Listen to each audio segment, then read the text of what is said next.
Hi friends, welcome to MBA beginner channel. देखिए हमारा जो आज का सीरीज चल रहा है वो चल रहा है टोटल क्वालिटी मैनेजमेंट यानी कि टीक्यूएम।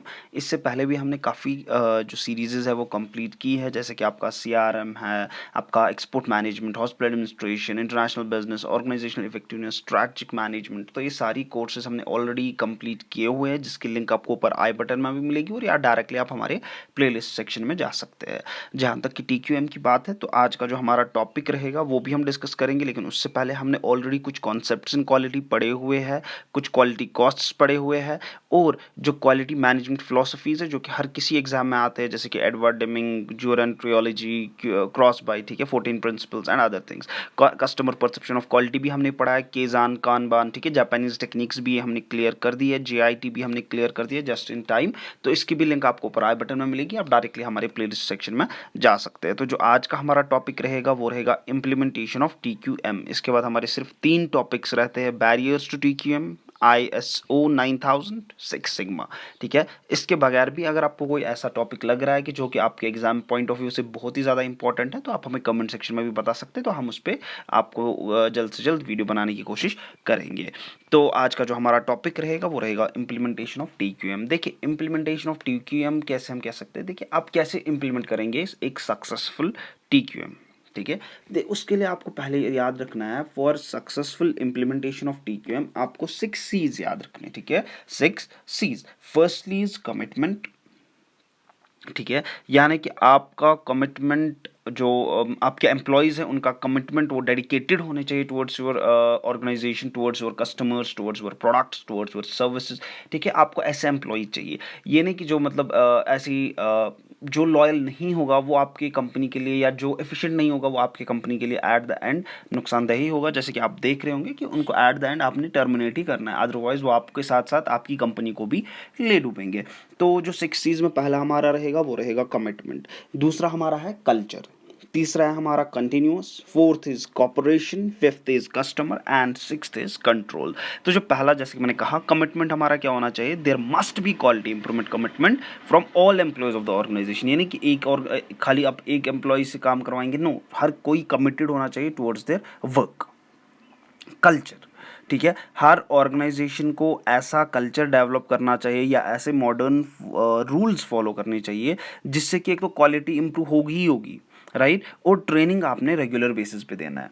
जैसे कि फॉर एग्जांपल आप कोई नया सीआरएम टूल, ठीक है, आप कोई नई टेक्निक, आप कोई नया चीज़ लाना चाहते हैं, जैसे कि फॉर एग्जांपल सिंपल सी भाषा में अगर मैं कहूँ, आप अभी क्या देते थे, आप मंथली स्टाइपेंड, अब आपने कहा कि नहीं यार, एक महीने ना weekly stipend, sorry weekly kind of incentives try कर लेते हैं। पहले आप देते थे मंथली, अब आपने कहा कि नहीं, इस वीक ने एक बार, इस मंथ ने एक बार एक वीकली इंसेंटिव ट्राई करते हैं, देखते हैं कि उससे हमारी एफिशिएंसी बढ़ती है कि नहीं।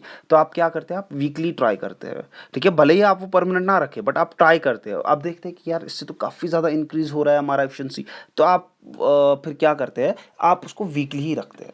लेकिन ये ऐसे नहीं है कि आपने बस अपना सोचना है, आपने पहले डिस्कस करना है अपने एम्प्लॉयज़ से, ठीक है, कल एक ऐसा म्यूचुअल कंसेंसस बनाना है कि हाँ एम्प्लॉयज़ भी खुश होने चाहिए, तभी जाके आपकी, अदरवाइज उनको लगेगा कि यार कि आपने ऐसा इंसेंटिव स्ट्रक्चर बनाया जो कि अचीवेबल ही नहीं है, तो वो काम भी नहीं करेंगे, तो आप देखेंगे कि इवेंचुअली आपका जो है एफिशिएंसी साइकिल वो बहुत ही नीचे आ जाएगा। तो बेटर रहेगा आप डिस्कस कर ले, एक म्यूचुअल कंसेंसस पे आए, और आप एक बार ये एग्जाम्पल है, ठीक है, ऐसी बहुत सारी एग्जांपल्स हम कल्चर के बारे में कह सकते हैं। लाइक फॉर एग्जांपल आपका क्या एटीट्यूड होना चाहिए टुवर्ड्स द एम्प्लॉय का क्या एटीट्यूड होना चाहिए टुवर्ड्स द कस्टमर, ठीक है, कैसे आपने हैंडलिंग करना है, बाकी चीज़ें, ठीक है, कल्चर इज वास्ट थिंग। तो इसमें ये मैंने कुछ एग्जांपल्स आपको बता दी। तो इस सक्सेसफुल इंप्लीमेंटेशन में अभी तक हमने क्या, टोटल 6 C's है। अभी हमने क्या पढ़ा, कमिटमेंट, यानी कि हर कोई एम्प्लॉय कमिटेड होना चाहिए टुवर्ड्स द ऑर्गेनाइजेशन। दूसरा है कल्चर, आपने training on regular basis provide करनी है, ठीक है, जो भी आप इंपॉर्टेंट चेंज ला रहे हैं, जो भी आप इंपॉर्टेंट चीज़ें कर रहे हैं उन पे आपको रेगुलर ट्रेनिंग्स देनी है, उससे आपकी एफिशिएंसी इंक्रीज होगी। तीसरा जो है वो है कंटिन्यूस, यानी कि फॉर एग्जांपल वहाँ पे आपने कंटिन्यूस, जो आपकी ऑर्गेनाइजेशन है वहाँ पे जो भी एम्प्लॉयज़ हैं उन पे आपने कंटिन्यूस इंप्रूवमेंट करनी है। ये नहीं कि आपने अब एक बार पॉलिसी बनाई तो बनाई, अब वो चेंज नहीं होगी, नो, आपने देखना है कि कहाँ कहाँ पे मुझे चेंजेस करने, कहाँ पे मुझे और रियलिस्टिक लुक देना है अपनी ऑर्गेनाइजेशन को, वहाँ वहाँ पे आपको, चाहे वो आपका प्रोसीजर हो, पॉलिसीज़ हो, एक्टिविटीज़ हो, ठीक है, वो आप चेंज कर सकते हैं, वहाँ पे आप थोड़ा सा मॉडिफिकेशंस कर सकते हैं, या अगर आपको लगेगा नलिफाई करना है तो नलिफाई करना है। तो ये कंटिन्यूस प्रोसेस रहना चाहिए, जहाँ या आपको लगता है कि कोई पॉइंट ऐड करना चाहिए तो ये कंटिन्यूस प्रोसीजर रहेगा या प्रोसेस रहेगा। तो पहला हमने पढ़ा कमिटमेंट, दूसरा हमने पढ़ा कल्चर, तीसरा हमने पढ़ा कंटिन्यूस। देखिए मैं इसलिए इतनी सिंपल भाषा में समझाने की कोशिश करता हूँ ताकि आप ईजिली ये याद रख सकें, आपको एक गोटाफिकेशन करने की ज़रूरत ना पड़े, ठीक है। तो हमने 3 चीज़ पढ़े, अब जो है फोर्थ वो है कॉपरेशन। देखिए अगर आपके एम्प्लॉयज़ में कॉपरेशन नहीं होगा तो आपकी कंपनी ग्रो नहीं कर पाएगी। तो आपके एम्प्लॉयज़ में कॉपरेशन होना मस्ट है, ठीक है, बहुत ही ज़्यादा इंपॉर्टेंट है। उससे क्या होगा, जब आपके एम्प्लॉयज़ में आप काइंड ऑफ कॉपरेशन होगा, ठीक है, उनमें कॉपरेशन होगा एक दूसरे में, तो उससे तो आपकी स्ट्रैटेजीज़ भी इंप्रूव होगी और उनकी परफॉर्मेंस भी एनहांस होगी और डायरेक्टली और इनडायरेक्टली आपकी कंपनी को ही फ़ायदा होगा। तो कॉपरेशन जो है वो बहुत ही ज़्यादा मस्ट है। फिफ्थ जो है हमारा वो है कस्टमर। हमने ये नहीं देखना है कि अब हमने सिर्फ खाली एम्प्लॉयज़ को फोकस में नहीं रखना है, या हमने सिर्फ अपनी ऑर्गेनाइजेशन को फोकस में नहीं रखना है। सबसे अगर फॉर एग्जांपल हमारे पास कस्टमर ही नहीं रहेगा तो हम सर्व किसको करेंगे। तो कस्टमर, हमने कस्टमर की रिक्वायरमेंट्स पे पूरा ध्यान देना है और उसकी सेटिस्फेक्शन। ये नहीं कि फॉर एग्जाम्पल आपको लेट सपोज आपको कस्टमर को मोबाइल फ़ोन सप्लाई करने हैं, आप मोबाइल फ़ोन्स की कंपनी है। अब आपको ये नहीं देखना, आपको क्या देखना है, आपको देखना है कि आफ्टर सेल सर्विस क्या रहेगी, कहाँ कहाँ पे हमारे सर्विस सेंटर रहेंगे, कहाँ कहाँ पे हम इनको फ़ायदा दे, कहाँ जब इनको प्रॉब्लम आएगी तो ये कहाँ पे जाएंगे, ठीक है। तो वो सारी चीज़ें आपको कस्टमर को सेटिस्फाई करना है। अगर फॉर एग्जांपल आप कहीं पे सर्विस सेंटर ही नहीं रखेंगे, आप कहीं पे लाइक लेट सपोज आप बस मोबाइल बेच रहे हैं, तो एक बार आपसे मोस्टली कस्टमर लेगा, लेकिन दूसरी बार वो लेगा ही नहीं, क्योंकि जब उसका मोबाइल ख़राब होगा तो वो ठीक कहाँ पे कराएगा, या उसके मोबाइल में कोई फॉल्ट होगा वो ठीक कहाँ पे कराएगा। तो आपको वारंटीज़ प्रोवाइड करनी है, तो डिफरेंट डिफरेंट थिंग्स, ठीक है। तो आपको कस्टमर को फोकस में रखना है, ये बहुत ही ज़्यादा इंपॉर्टेंट है। जितना आप कस्टमर को फोकस में रखेंगे, जितना आप उसको सेटिस्फाई करेंगे, उतना ही वो लॉन्ग टर्म के लिए, ना कि खाली वो अपने साथ और लोगों को लाएगा और वो अपने साथ और लोगों को लाएगा, तो ये एक चेन ऑफ साइकिल बनता जाएगा। तो यही हमने माइंड में रखना है कि कस्टमर हमने फोकस में रखना है, कस्टमर की requirements as well as satisfaction. Sixth जो है वो है कंट्रोल, ठीक है। वहाँ पे जो आपकी ऑर्गेनाइजेशन है, आपने वहाँ पे कंट्रोल करना है, मॉनिटरिंग हो, मेजरिंग हो कि रियल परफॉर्मेंस क्या है बिजनेसेस की। आपने उमूमन सुना होगा कि इस बंदे को टर्मिनेट किया गया, उस बंदे को। मोस्टली ऐसा क्यों होता है, क्योंकि वो एक इनएफिशिएंट पर्सन होता है। उससे क्या हो जाता है, उससे बाकी एम्प्लॉयज़ पे भी असर पड़ता है। तो उसको ऊपर कंपनी कहती है नहीं है, या आप 15 दिन की एक्स्ट्रा सैलरी ले लो, आप जो है रिज़ाइन डाल दो, या तो हम आपको निकाल देंगे। तो उससे क्या हो जाएगा, उस अगर फॉर एग्जांपल वो कंपनी वो नहीं करेगी, तो जब बाकी एम्प्लॉयज़ देखेंगे यार ये तो मज़ा कर रहा है, इस पे कोई असर ही नहीं पड़ रहा है, तो वो भी धीरे धीरे उनमें भी वो चीज़ें धीरे धीरे आनी शुरू हो जाएंगी और एक कंपनी के प्रोस्पेक्टिव से बहुत ही बुरा होगा।